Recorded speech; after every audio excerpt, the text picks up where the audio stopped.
Life isn't always fair. Terrible things happen, and when they do, something magical doesn't manifest to bring your loved ones back to life. Thinking happy thoughts won't give you the power of flight, and insisting on showing compassion and justice to evil shitheads isn't going to suddenly make them see the light and join your side. When main character Denji's dad passes away, he leaves his son a magnificent pile of steaming hot debt. And the second closest thing to a parental figure just so happens to be the guy who owns that debt. To keep from being killed himself, Denji makes a pact with a literal devil willing to hunt down and kill others of its kind just to scrape by barely alive. He grows up without an education, he can barely read, and basically lives as a feral human. This is episode 1 of Chainsawman. No. This is the first 2 minutes of episode 1 of Chainsawman. And the anime community adores this show. And I don't. I love hope stories. And I will usually push through a lot of uncomfortable scenes and long-winded fights to get to that point where a character shows up to save the day. Like, yeah, you heard me. I love myself a full helping of Vash the Stampede with a side of All Might. I am a My Hero Academia stan, and Trigun is chef's kiss. Chainsaw Man doesn't have the lingering feeling of hope, that warmth, that promise that things are going to be okay at the end of the day, even if everything else goes wrong. Chainsaw Man isn't promising you a happy ending of any kind, and that takes out of a huge reason why I watch anime. Bad things happen to the characters, like all of them, over and over and over again. Sometimes they make it out alive. Sometimes they don't. Everyone fights with everyone else, and the sheer amount of sexual exploitation that happens in this show makes my heart ache. There is blood and gore and violence. The biggest savior in the show is also most likely the evil villain, or they're so closely connected to it that there isn't much difference between the two. And while the animation is top tier, that means it also does as much as it possibly can to gross me out as often as possible. Like, was the vomit really necessary? Characters turn on each other at the drop of discomfort, and you never really know if someone is there to help or actually just hanging around for a chance to kill. But if all of this mass torture, chaos, and selfish desire exists, and the hope isn't there, why would I also go out of my way to say, this is an excellent anime and well worth watching?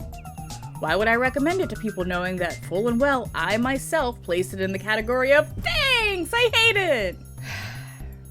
Chainsaw Man exists for people who have had one too many toxic positivity conversations shoved down their throats. It's for people who are tired of being told, just hang on, it gets better.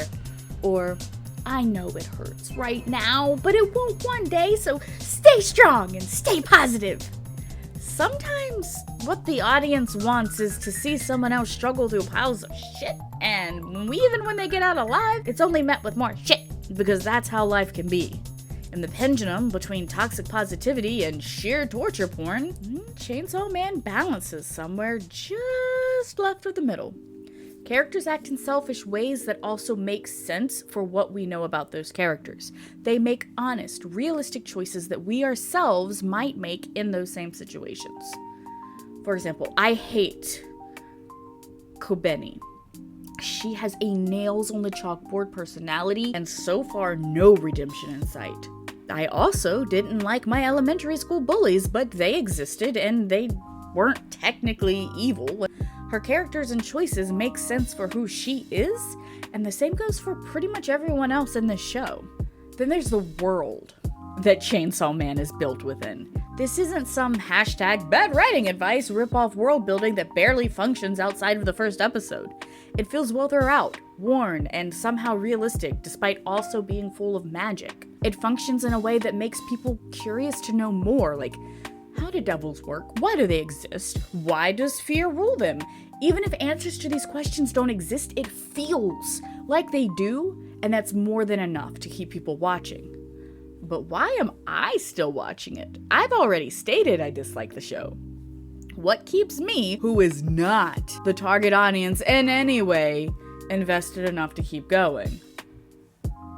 Power. She's relentless, insane, like probably literally insane. She's a fiend. She's confident and she's just badass. Whenever she's on the screen, something is going to make me laugh or smile. She's the chaotic humor in the middle of an otherwise grim, dark feeling world.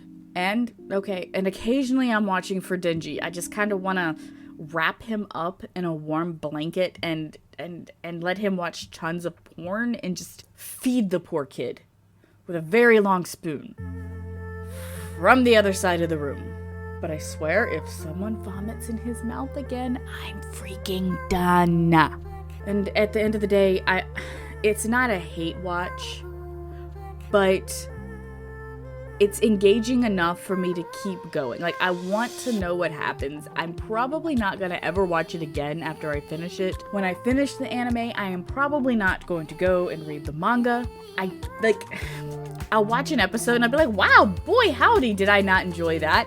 And then I'll click the next episode.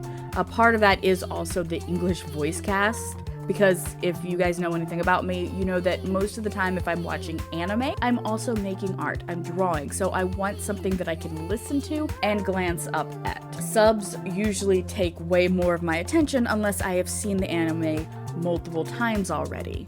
If I haven't, well, I have to pretty much give it a lot more attention and focus than I'm otherwise willing to do because, well, art. It's kind of a thing that I do. And so when I find an anime that has a top tier English voice cast, I get really excited. And those are the anime that I usually end up finishing, even if another anime would be something that I enjoyed more.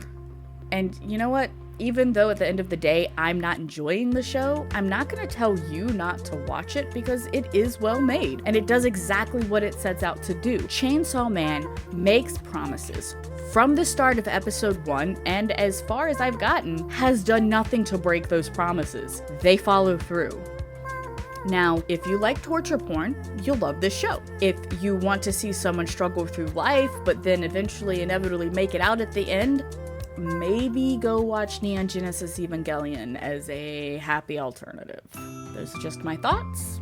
This is, after all, an opinion piece. I have been LuuluSoul, and please remember, if you want to see more content like this, like, subscribe, and let me know. Okay, thanks, bye.